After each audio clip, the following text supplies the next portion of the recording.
Oh ya, balik lagi di channel YouTube Jago Bajaku sama gue Reza. Melanjutkan materi tentang aset tetap ya. Eh, Sekarang kita akan masuk ke pengukuran biaya setelah perolehan aset. Nah, di sini ada beberapa jenis biaya setelah perolehan aset ya. Yang pertama kita kenal dengan addition atau penambahan. Ya, penambahan dari aset ya. Nah, untuk addition, teman-teman ya, untuk edisi itu apa sih? Jadi dia menambah atau perluasan dari aset yang sudah ada. Misalnya contohnya menambah kamar mandi di gedung atau menambah ruang rapat di sebuah gedung gitu ya. Maka atas biaya penambahan tersebut itu harus dikapitalisasi. Harus dikapitalisasi ke akun aset tetapnya tadi, ke akun PPI. Jadi dikapitalisasi ke akun aset tetapnya tersebut. Kemudian yang kedua ada improvement dan replacement. Nah, apa sih ini improvement dan replacement? Jadi dia itu sifatnya adalah penggantian. Improvement itu kalau misalnya dia ganti sesuatu yang tadinya lebih jelek jadi lebih bagus. Misalnya contoh tadinya pakai keramik biasa, kemudian lantainya diganti jadi pakai marmer. Nah, itu adalah improvement. Dan ada replacement. Replacement ya udah diganti, tidak ada penambahan kualitas. Nah, terkait dengan improvement dan replacement itu ada 3 pendekatan di sini guys. Yang pertama adalah pendekatan substitusi, ya, yang kedua adalah pendekatan kapitalisasi harga perolehan baru, dan yang ketiga adalah pendekatan akumulasi penyusutan. Yang pertama adalah pendekatan substitusi, ya. Pendekatan substitusi itu jadi aset biaya yang kita keluarkan tadi itu menghapus harga perolehan dan akumulasi penyusutan aset lama, ya, termasuk mencatat kerugian kalau misalnya ada kerugian. Ya, jadi jadi kita hapus dulu akumulasi penyusutan lama, ya, dan asetnya yang lama, kemudian kita masukkan aset baru. Contohnya gini deh, ini gue kasih contoh ya. Contohnya misalnya dia tadi ganti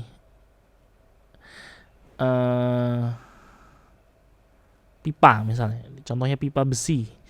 Pipa besi diganti ya. Misalnya tadinya adalah equipmentnya tadi nilainya adalah 200 juta. Kemudian ada akumulasi depresiasinya senilai 175 juta. Gitu ya. Kemudian dia itu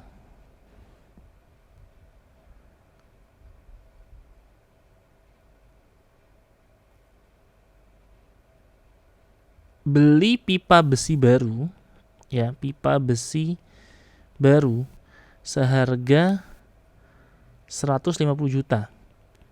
Nah, dan dia ngeluarin cash, duitnya adalah 148 juta. Kenapa? Karena yang ini tadi di kayak tukar tambah gitu. Ini nanti dikasih ke si penjualnya, dihargain 2 juta sama dia, sehingga kasnya cuman kita keluarin 148. Nah, bagaimana cara membuat jurnalnya? Nah, gampang ya guys. Jadi akumulasi depresiasinya dihapus dulu 175 dan equipmentnya dihapus 200 gitu ya. Nah, kemudian sini kita masukin equipment baru yang new ya, itu 150 juta.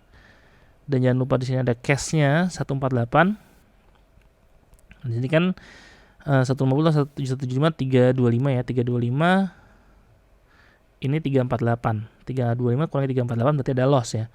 Loss on disposal asset senilai 23 juta. Nah, gini guys, ya. Jurnalnya seperti ini. Oke. Kemudian yang kedua, ya, pendekatan kapitalisasi harga perolehan baru. Jadi harga perolehan barunya tuh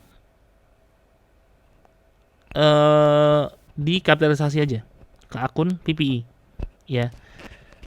Kalau jadi tidak perlu menghapus equipment yang lama, ya. Ini kalau kita baca di bukunya Pak Ali Tafriji itu ada alasannya kenapa sih kayak gitu, karena perusahaan menganggap mungkin nantinya juga akan nol kan kalau misalnya depresiasi terus gitu kan. Jadi nggak ada masalah, langsung dimasukkan ke akun PPI aja. Tentu efeknya apa? Ya ada efeknya pasti karena nggak ada loss-nya gitu kan. Tentu ini nanti akan menjadi kebijakan perusahaan ya. Karena banyak pendekatan yang bisa digunakan, tentu perusahaan harus memilih yang mana pendekatan yang lebih menguntungkan bagi perusahaan. Maksudnya mungkin yang membuat labanya lebih besar, seperti itu. Yang ketiga, ada pendekatan akumulasi penyusutan. Jadi yang di debit itu bukan aset tapi akumulasi penyusutan. Ini kalau misalnya improvement dan replacement tadi memperpanjang umur aset tetapi tidak meningkatkan kualitas aset, maka di debitnya di akun akumulasi depresiasi. Jadi jurnalnya adalah akumulasi depresiasi di debit, kreditnya adalah cash gitu. Oke, gitu ya. Kemudian yang ketiga adalah rearrangement dan reorganization. Nah, ini apa ya? Ini cuman rearrangement aja. Jadi sebenarnya aset itu sudah bisa digunakan, tapi dipindah tempatnya, diatur ulang, ya sehingga sebenarnya nggak ada manfaatnya juga buat aset tersebut kan. Asetnya udah bisa digunakan, tapi cuma dipindah aja gitu. Nah, sehingga karena tidak ada manfaatnya bagi si aset tersebut, ya buat apa sebenarnya rearrangement dan reorganization ini? Ya cuma buat pindah-pindah aja kan. Nah, dia dicatat sebagai beban, tidak dikapitalisasi, gitu ya. Kemudian repairs. Repairs itu ada dua, ada ordinary repairs, ada major repairs, ya atau zaman dulu kita sebut dengan extraordinary repairs. Nah, kalau ordinary repairs itu dicatat sebagai beban, yaitu adalah perbaikan yang sifatnya rutin, ya servis rutin, kalau misalnya ganti oli gitu kan, ngecat ulang ya, bersihin mobil, moles mobil, nyuci mobil misalnya.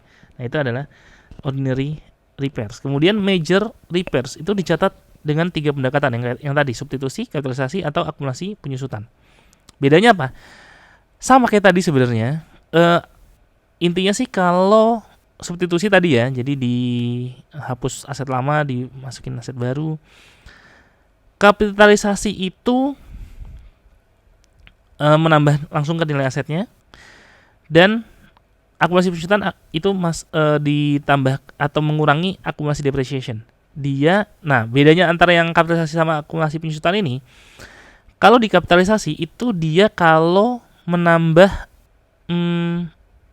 kualitas, ya jadi kalau dia meningkatkan kualitas, meskipun ini sebenarnya nggak ada di IFRS, nggak ada di PSAK juga.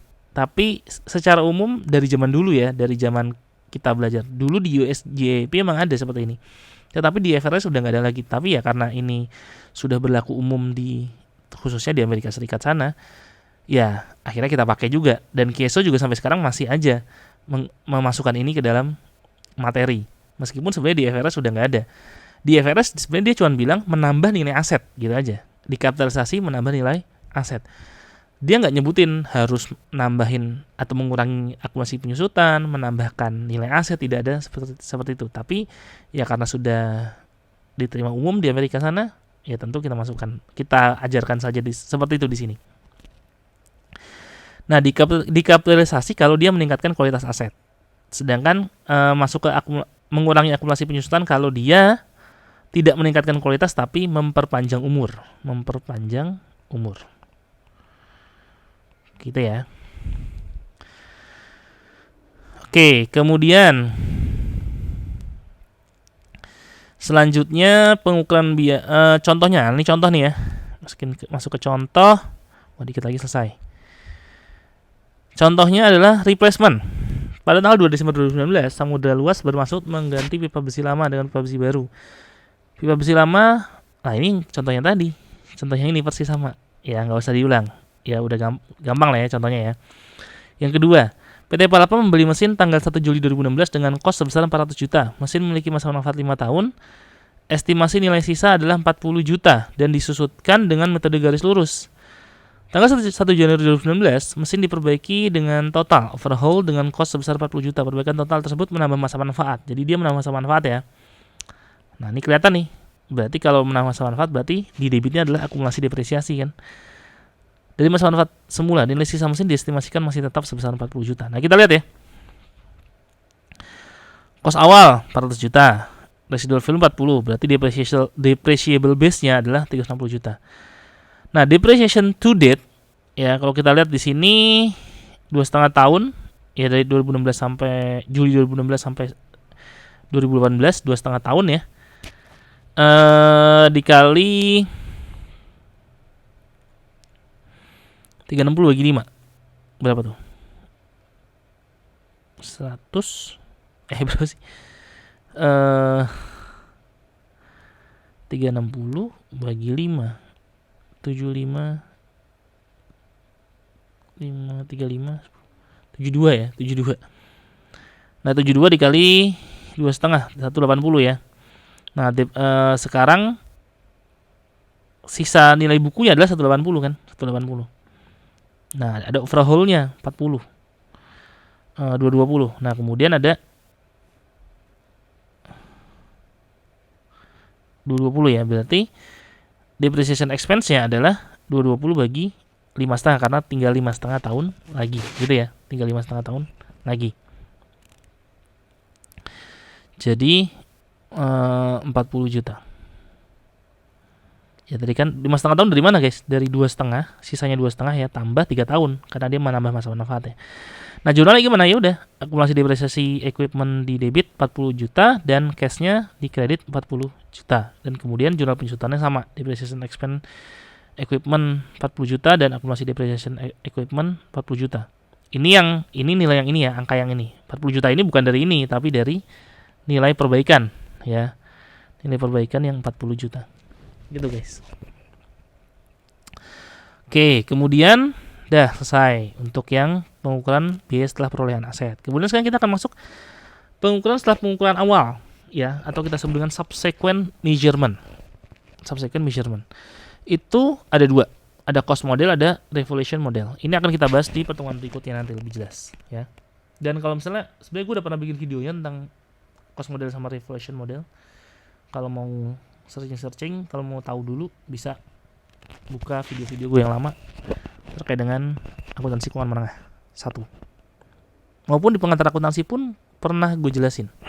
Ya, karena dulu sempat pernah ngajar praktek pengantar akuntansi juga.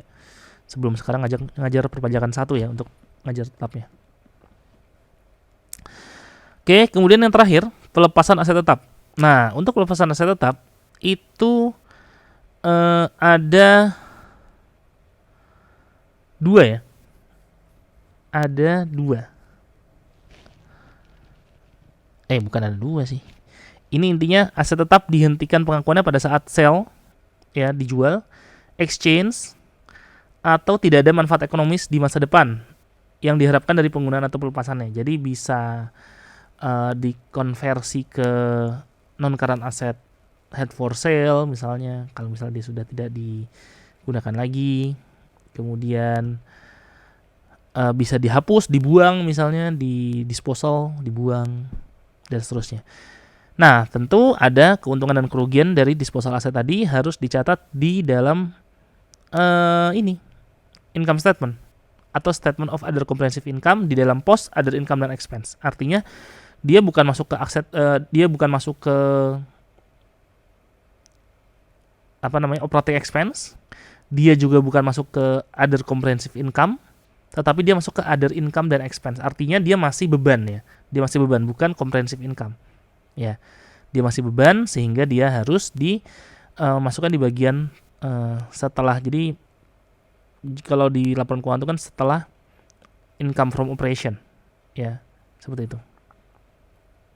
Gue nggak tahu sih kalau sekarang model laporan keuangannya seperti apa. Karena laporan keuangan juga beda-beda ya. Setiap perusahaan itu ada, karena kan kita, kalau gue biasanya lihat di instansi gue bekerja ya, itu dia masuknya di bawahnya income from operation.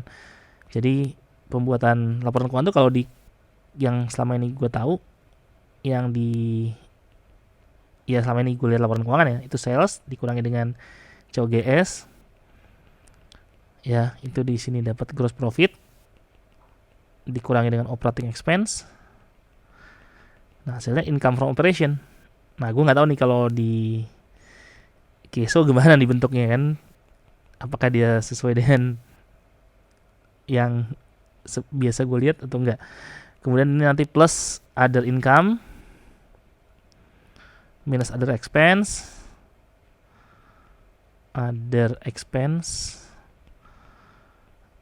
Nah,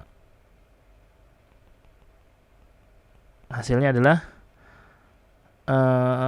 income before tax. Ya.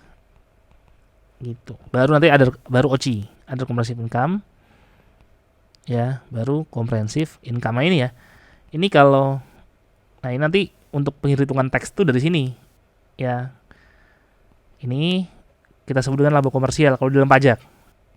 Ya, di dalam pajak laba komersial. Nanti plus minus koreksi fiskal. Hasilnya adalah laba fiskal. Nah, ini ya. Ini sekilas aja gue jelasin terkait dengan alur laporan keuangan. Oke, kira-kira gitu yang bisa gue sampaikan di video kali ini. Semoga bermanfaat. Jangan lupa like, subscribe, dan komen channel YouTube gue. Dan apabila kalian merasa video ini bermanfaat, bisa di-share di seluruh sosial media yang kalian miliki. Oh ya, jangan lupa kita Jago Pajak punya akun IG baru ya. Baru dibuat @jagopajak. Jadi jangan lupa follow Instagram kita di @jagopajak. Belum ada post, tapi ya nanti kan kita masukkan lah post-post yang bermanfaat di channel di akun Instagram Jago Pajak. Oke, kira-kira gitu guys yang bisa gue sampaikan di video kali ini. Semoga bermanfaat. Jangan lupa belajar terus. Bye bye.